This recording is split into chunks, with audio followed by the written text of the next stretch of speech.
Thanks for staying with us on SABC News. Now, South Africa has been downgraded to sub-investment grade by two ratings agencies. That's S&P Global as well as Fitch. Inflationary pressure is rising and a possible interest rate looms as talk of a possibility of recession is also in the air. The chair of the ANC subcommittee on economic transformation, Enoch Godongwana, says the party is processing the full implications of junk status. He joins us now to explain further. Thanks for joining us on SABC News. Take us through, has the ANC formulated a position on our junk status ratings? As I indicated on Sunday, is that these things have happened so quickly and fast, because by Thursday afternoon we had really Standard & Poor, and then it was late in the afternoon on Friday when we got Fitch. So over the weekend we were preparing to launch our paper, which we did. We've not been able to have a better sense and implication of this downgrade. Obviously we're putting all our efforts into getting to grips with it. Mm-hmm. I read an interview where you said that South Africans need to come together almost and work through the fact that there's a downgrade, and if we work together we'll get through this period. My question is, how can we do this if we don't have a unified or united stance coming out of the ANC? Look, I don't think you're not likely to get a unified voice coming out of the ANC. You will get a unified voice coming out of the ANC. There may be no unified voice at the moment because, as I'm saying, we've not come to grips with the realities that are confronting us. We'll have to, over the next few days or so, begin to wrap up our minds about what are the possible responses to the situation. And what are the implications for ordinary South Africans of two downgrades from two separate ratings agencies? It's going to depend on a number of things. It's difficult to say, but if the worst scenario comes, for instance, if as a result of this we'll end up in a recession, we're currently sitting at high levels of unemployment, that will exacerbate the problem and have increased poverty in the economy. In addition, we're likely to see price increases which will impact heavily on the poor. It's quite important to emphasize that, because the rich could easily cushion that through their various assets. Perhaps we can move away from the downgrade and speak about our new finance minister, the kind of language that we've been hearing around our ministry. Take us through perhaps what is radical economic transformation that we keep on hearing about, and how is it different from perhaps BE or programs like that that were meant to change the structure of our economy? Look, let me say, in 2012, in the preface to the Strategy and Tactics document of the ANC, reference is made to the fact that we need to change gear and focus more in this phase of our transition on radical economic transformation. That is the emphasis put into that. As a result, there's been little elaboration in that document, and a number of people are saying all sorts of things about it. But what essentially what it does mean is that we've got to focus on changing the structure, the ownership structure of the economy, and make some structural reforms which will impact on unemployment, poverty, and inequality as well. Can you give us an idea of how that's going to happen? Look, it's not an easy thing. The economy is quite a difficult thing.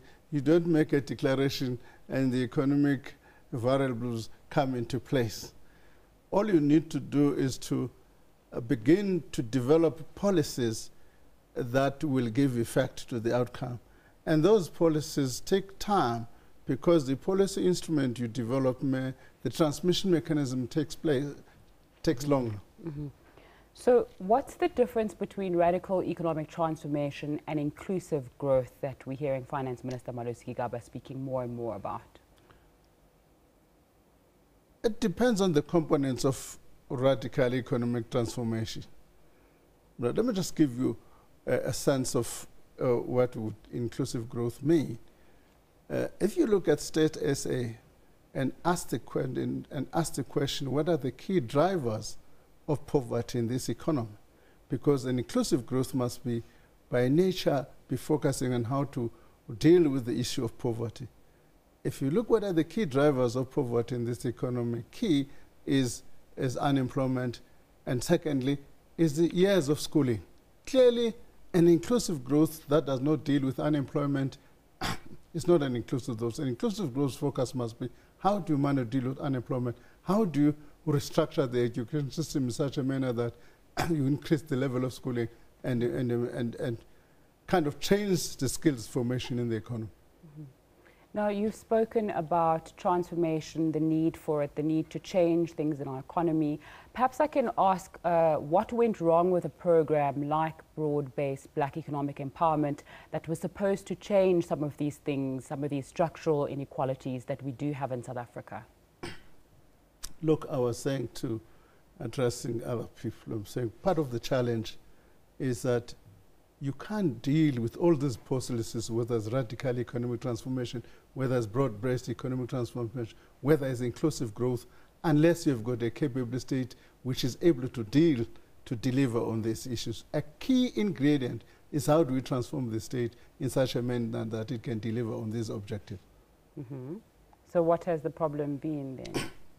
I must say we still have some critical problems in state. Let me just give you an example. The Daily Dispatch published a couple of months ago reflecting who the main landlord in East London. I mean, if the main landlord in East London is a white person, whether we talk about any government department, but there's no policy of the ANC that says we should have a white person as an enrichment, which clearly shows there's something wrong with the state.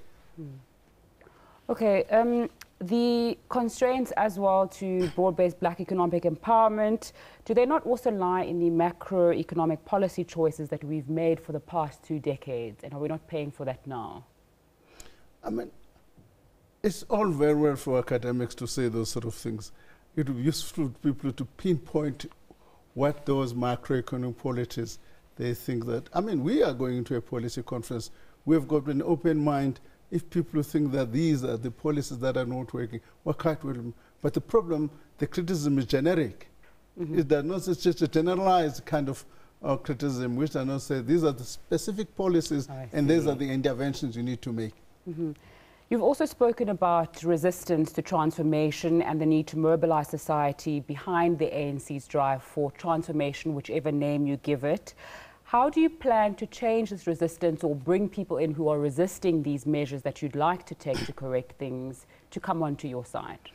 My sense is that the majority of South Africans have got a better sense and want this country to be a better place to live in. I would imagine that if such an initiative takes place, a lot of South Africans would rally behind such an effort. Perhaps to come back to the issue of downgrades that we first started with, do you know why the President has been meeting with Reserve Bank Governor Lesetja Kganyago and what's been discussed in those meetings? Unfortunately, I'm not in government, so... He's the ANC president, you're part of the ANC. No, but he's the ANC president, but he's also a president of the Republic of South Africa. He exercises that authority on behalf of all South Africans, not on behalf of the ANC. So you can't explain to us or say what's happening there? In that sense, he treats me like all South Africans. Okay, we'll wait to find out. The Black Industrialist program, will it not be hobbled by the high interest rates that we have, or the constraints to manufacturing that we're currently seeing? And what solutions to the problems that are being experienced there can you think of? Look, interest rates by their very nature are a blunt instrument. All right. They choke investment, and therefore particularly it's going to be more harder for emerging business and black industrialists. That's something I would hope we could avoid. Enoch Godongwana, thank you very much for your time on SABC News.